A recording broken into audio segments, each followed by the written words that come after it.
Olá, seja bem-vindo ao canal Santo de hoje. Aqui você terá uma resenha diária de seu santo de devoção e sua oração. Não deixe de se inscrever no canal e ao final deixar o seu like.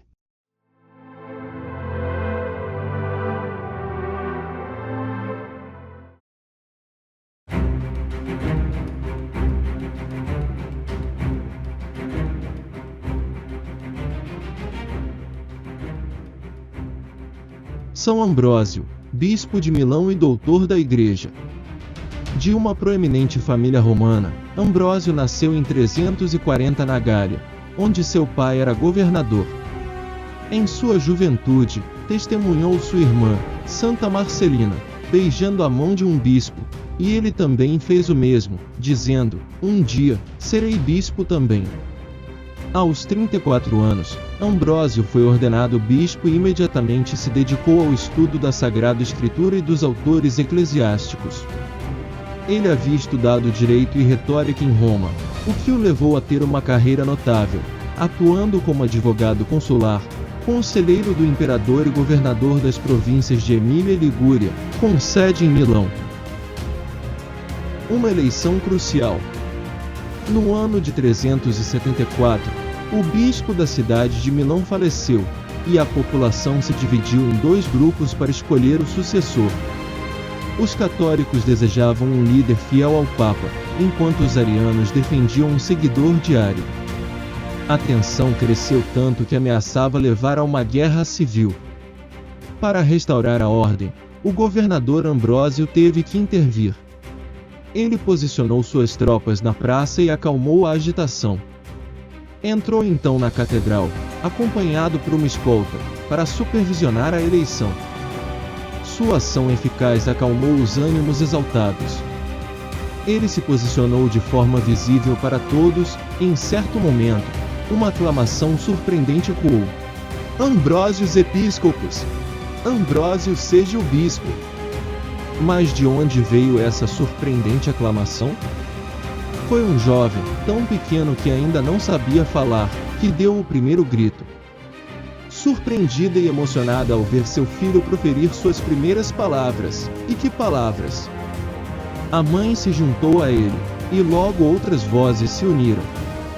Logo, todos na catedral, incluindo os arianos, estavam clamando em uníssono: "Ambrósios Episcopos!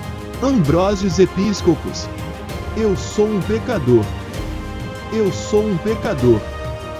replicava o governador. "Não importa, não importa. Nós tomamos seus pecados sobre nós!" gritava o povo, em uma só voz. Diante dessa manifestação inesperada, a autoridade do maior império do mundo não teve escolha senão agir como os indefesos. Ele fugiu e se escondeu na casa de um amigo. No entanto, os cristãos de Milão não desistiram. Enviaram uma delegação para relatar ao imperador Valentiniano o que havia ocorrido e pedir permissão para a consagração de Ambrósio como bispo. O imperador consentiu, reconhecendo naquele escolhido um verdadeiro enviado de Deus. Com base nisso, o amigo de Ambrósio revelou o paradeiro dele. Ambrósio retornou a Milão e finalmente reconheceu a vontade de Deus nos eventos ocorridos. De catecúmeno a bispo em 8 dias. O recém-eleito bispo tinha 34 anos e vinha de uma família cristã, mas ainda não havia sido batizado. Ele foi batizado, ordenado sacerdote pouco depois, em 8 dias, tornou-se bispo, no dia 7 de dezembro de 374. A notícia dessa intervenção divina prodigiosa foi recebida com grande alegria por clérigos e fiéis em todo o império.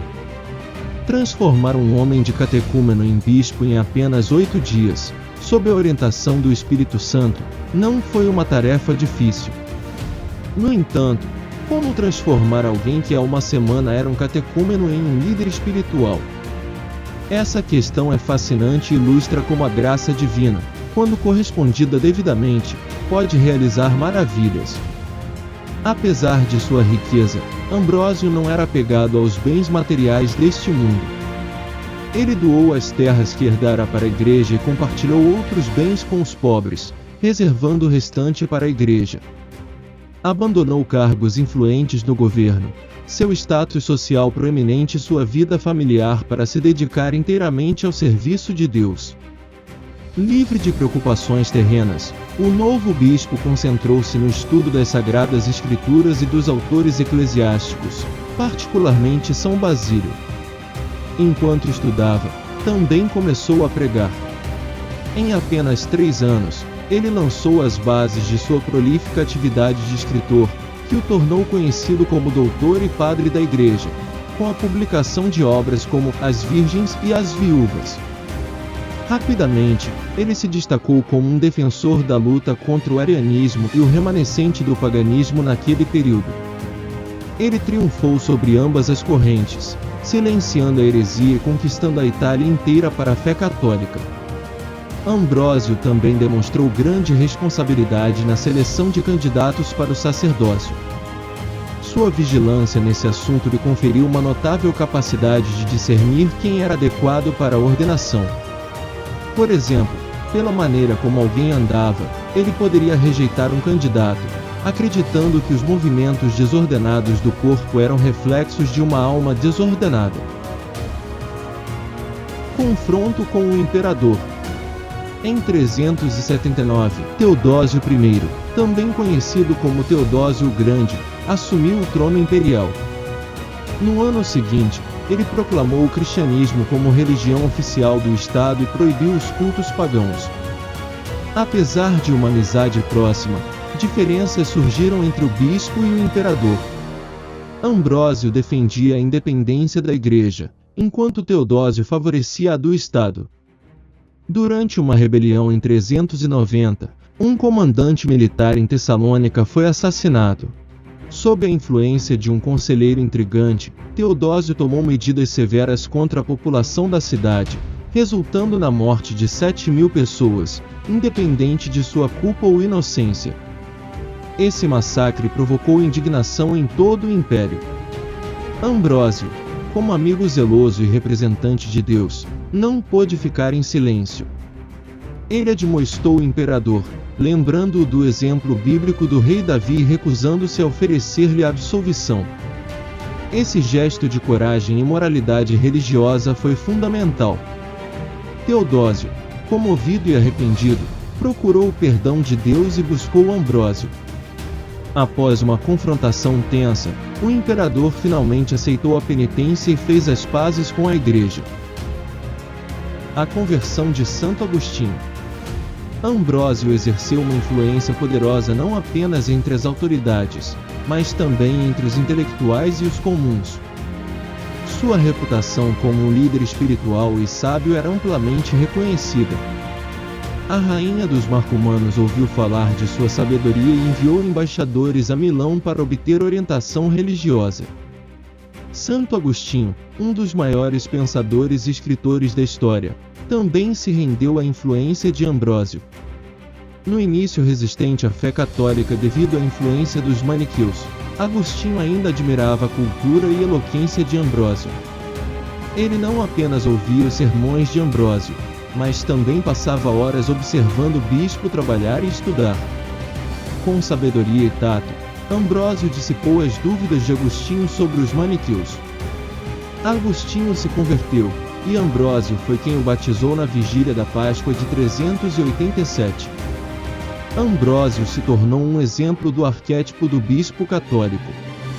O missal romano expressa isso, chamando de figura ideal do bispo. A recompensa final. Em 4 de abril de 397, Ambrósio faleceu, encerrando uma vida de fidelidade e luta em defesa da fé. Pouco antes de adoecer mortalmente, ele previu sua partida iminente deste mundo, afirmando que viveria apenas até a Páscoa daquele ano. No leito de morte, Ambrósio recebeu os últimos sacramentos de Santo Honorato, bispo de Arles. Após 5 horas de oração com os braços em forma de cruz, Ambrósio entregou sua alma a Deus. Santo Ambrósio deixou um legado duradouro como líder espiritual, defensor da fé e modelo de virtude. Sua influência foi sentida não apenas em sua época, mas também ao longo da história da Igreja. Oração. Meu Senhor, pelos méritos de Santo Ambrósio, dai-me o senso de justiça e fazei-me ativo nessa prática.